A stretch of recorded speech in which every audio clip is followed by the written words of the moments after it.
Assalamualaikum warahmatullahi wabarakatuh. Hari ini kita akan mempelajari materi mengenai kalor dan hukum pertama termodinamika. Nah, apa kata hukum satu termodinamika?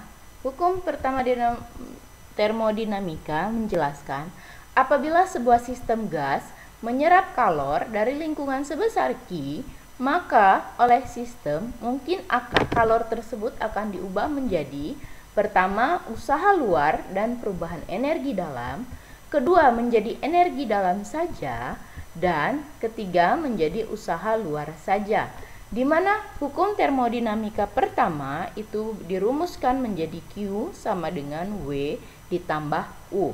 Nah, hukum pertama termodinamika ini yang kemudian disebut sebagai hukum kekekalan energi, di mana energi tidak dapat diciptakan atau dimusnahkan, hanya dapat dirubah ke dalam bentuk yang lain.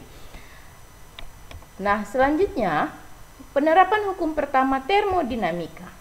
Penerapan ini kita menganggap bahwa konsep energi pertama sekali dibahas dalam bentuk gas monoatomik, di mana ketika gas monoatomik, energi dalamnya atau U dirumuskan sebagai 3/2 NKT sama dengan 3/2 nRT. Pada sistem yang memiliki suhu berubah dari T1 berubah menjadi T2, maka perubahan energi dalamnya bisa dituliskan sebagai delta U sama dengan U2 dikurangi U1 sama dengan 3/2 NK delta T, atau delta U sama dengan 3/2 NR delta T. Pada persamaan gas ideal, kita masih mengingat bahwa P kali V sama dengan nRT. Maka nRT yang di sini bisa dirubah menjadi P kali V. Karena di sini delta T, maka bisa digunakan P kali delta V. Sehingga delta U sama dengan U2 dikurang U1 sama dengan 3/2 P2 kali V2 kurang P2 kali V1 sama dengan 3/2 delta P kali V. Penerapan hukum pertama termodinamika pada proses termodinamika yang pertama yaitu proses isotermal. Proses isotermal kita ketahui bahwa isotermal suhunya konstan atau delta T sama dengan 0. Karena nilai delta T sama dengan 0, maka rumus delta U juga akan bernilai 0. Kenapa? Karena delta T di sini dikali dengan sama dengan 0. Berapapun dikali 0 sama dengan 0. Berdasarkan hukum pertama termodinamika, maka nilai Q sama dengan delta U tambah W. Delta U-nya diganti dengan 0.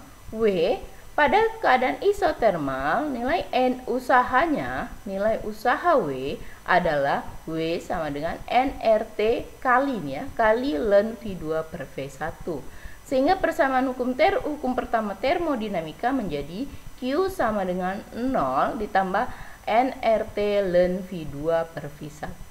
Sehingga Q sama dengan W sama dengan nRT ln V2 per V1.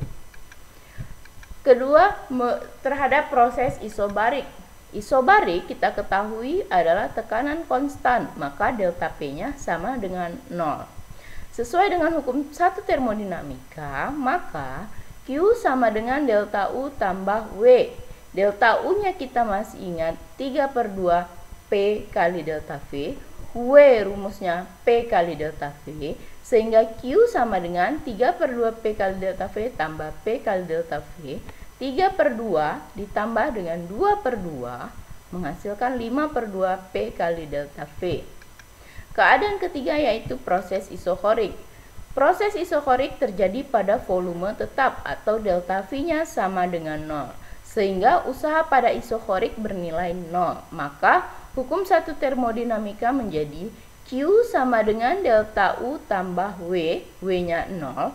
Maka Q sama dengan 3/2 NR delta T.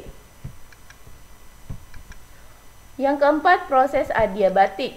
Dalam proses adiabatik, tidak ada pertukaran energi antara sistem dengan lingkungan, sehingga nilai Q sama dengan 0. Maka hukum pertama termodinamika pada proses adiabatik menjadi Q sama dengan delta U tambah W. 0 sama dengan delta U tambah W. Maka W sama dengan min delta U. W sama dengan min 3/2 NR delta T. Pertanyaan untuk kamu, tuliskan 3 kemungkinan yang akan terjadi jika sejumlah gas menyerap kalor dari lingkungan tempatnya berada. Setelah itu kita akan membahas mengenai kapasitas kalor. Apa itu kapasitas kalor? Kapasitas kalor adalah banyaknya kalor yang diperlukan untuk menaikkan suhu sebesar 1 Kelvin. Kapasitas kalor dituliskan dengan C, dengan rumus C sama dengan Q per delta T atau Q sama dengan C kali delta T. Pertanyaan untuk kamu. Pada dasarnya kapasitas kalor ada 2 jenis. Ayo cari tahu lebih banyak apa itu kedua jenis dari kapasitas kalor. Selanjutnya kita membahas mengenai kalor. Sebelumnya sudah pernah disinggung bahwa kalor adalah energi panas. Nah, jika sebuah benda diberikan kalor, maka akan terjadi 2 hal pada benda tersebut. Yang pertama, terjadi perubahan suhu. Yang kedua, terjadi perubahan wujud. Terjadi perubahan suhu berarti akan menjadikan rumus kalor menjadi I sama dengan MC delta T. Sedangkan untuk perubahan wujud, rumus Q akan menjadi Q sama dengan M kali L. Di mana dengan catatan C air bernilai 1 kal per gram derajat Celcius dan lebur es sama dengan 80 kalori per gram derajat Celcius. Nah, harus diingat juga L di sini bisa menjadi kalor lebur, bisa juga menjadi kalor uap, tergantung perubahan wujudnya dari apa menjadi apa.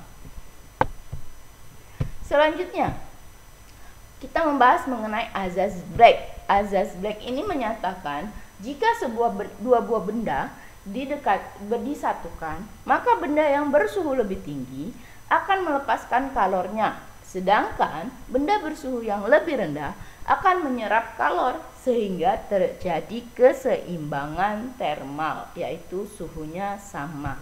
Secara sederhana, azas Bragg dituliskan menjadi kalor lepas sama dengan kalor yang diserap atau Q lepas sama dengan Q serap.